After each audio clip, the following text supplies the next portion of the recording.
Magandang araw po. Ngayon naman nandito tayo sa likod ng bahay. Tayo po ay mamimitas ng guava or bayabas. Ito po. At ang lalaki po ng bayabas, naghinugan na. Ito po yung aking tinanim nung umuwi kami. Ayan, bayabas na yan. Oh. Ayan. Nanlalaglag na siya. Pinamimigay ko po to, kaya lang hindi naman napunta. Sabi bukas-bukas. Ayan po. Masyado ng maraming hinog. Overripe na.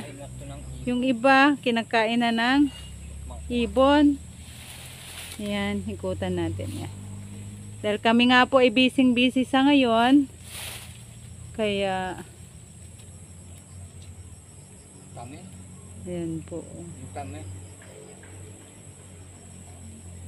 Ayan, matamis. Ayan. Ayan po. Oh. Ayan, oh, maniba lang. Ayan po sa taas, medyo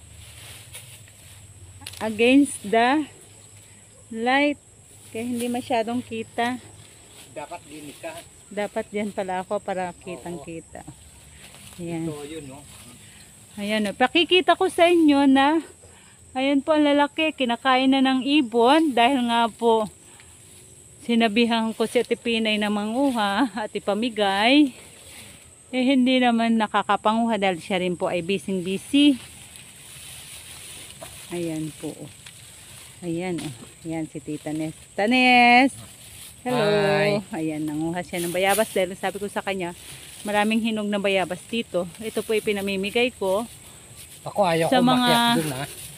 napapadaan Sa dito. malalaki. Ako naman po eh hindi. Ayun, ang dami ulan. Ayan, ayan po. Oh. Yan, sa baba. Oh. Lalaki po. Oh. Ayan. Papanguhanin na natin lahat, Tanes. Kasi mag-overripe na. Ang dami na ng ayan, oh, nahulog. Kinaina ng ibon. O, saka kinaina ng ibon. Panghanin mo na rin. Ilalagay ko sa manok. Yung mga may kinaina ng ibon, ipakakain po natin sa manok. Kasi favorite po rin yan ng aking mga manok. Ayan po. Oh, kadaming bunga. Last year, mas malalaki ang bunga nito. Mas malaki pa dito. Yan po eh. Malalaki talaga ang variety. Yun nasa taas. Oh. Malaki. Para Ayan umabot po. yung taas, maulog pa ako dyan. Oo nga eh. Medyo ano. Yung mababa na lang panguhanin natin. Sinare ko lang po sa inyo itong bayabas. Dahil po katunayan na kailan ko lang ito tinanim. Napapakinabangan na marami ng bunga. Yan. Lahat po ng aking mga tinanim, yan po ay sinishare ko sa iba. Yung may mga gusto lang. Yan. Kaya nga po ako nagtanim para makapamigay ako doon sa mga mababait na kaibigan ko at kamag-anak. Yan. Nando si Tatanes. Nangunguha siya ng bayabas. Ayaw pa niya manguha ng bayabas pero sabi ko panguhanin namin dahil baka hindi kami makaabot. Ang daming nahulog na bayabas. Tanes, pati yung may tuktok ng ibon, kukunin natin, ibigay ko sa aking mga manok para sila maganda rin yan sa katawan ng manok dahil vitamin C nga. Ang daming naglaglag, oh, sayang. Nung ko pa ipinamimigay, wala ngang nangunguha. Ayan po, isang puno lang ng bayabas yan. Pero mas marami pa po akong tanim na bayabas. Yung variety ng ibang bayabas po, yun yung aming bayabas na nabili. Baka Tagalog yun. Hindi, ano yun, yung nabibili sa supermarket, sa SM, yung malalaki. Oo, na masarap. So marami, dalawang klase po ng bayabas na tanim ko. Ito po'y pula. Pula na ano, kuka tayo ng isa.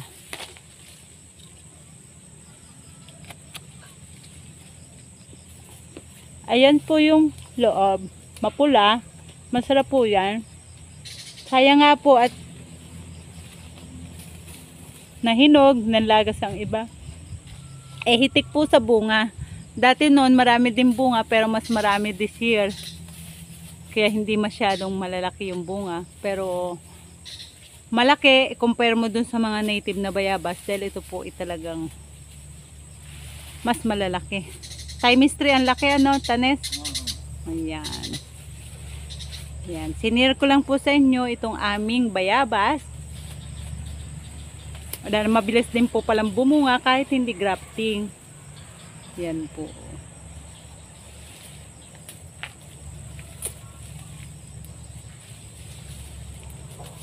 Yan.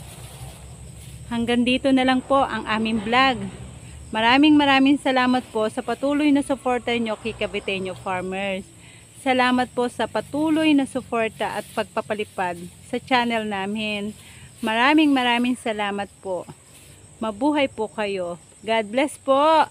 Bye-bye.